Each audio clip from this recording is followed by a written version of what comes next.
Hello, welcome back to the channel. Today we're diving straight into how to create labels to track task types in Todoist, your complete guide for 2025 and beyond. The first thing you want to do is open up your Todoist application and go into a project where you want to add a label. This step is crucial as labels help you categorize and prioritize your tasks. Now that we've done that, look towards the right side of your screen and click on the Labels icon. This will reveal a drop-down menu. The reason we do this is so we can view all existing labels and, most importantly, add a new one. Next up, we're going to add a new label by clicking on the plus Add Label button.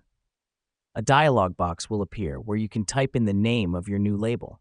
For instance, if you're tracking tasks related to meetings, you could create a label titled Meetings. This helps us because we can now group all tasks related to meetings under this label, making it easier to monitor and manage. Now, once you've typed in the name of your label, hit Enter or click on Add. Your label is now created and will appear in the labels list. Let me explain why this matters.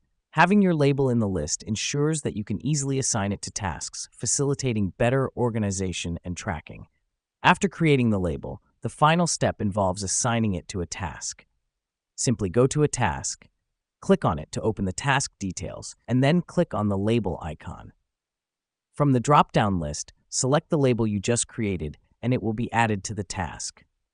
Here's what's happening behind the scenes. The label is acting as a tag, categorizing your task so you can filter and track it more efficiently. And there you have it, a simple, efficient way to create labels to track task types in Todoist. By applying these steps, you're on your way to better task organization and enhanced productivity. Thanks for tuning into the channel, and until next time, happy task tracking.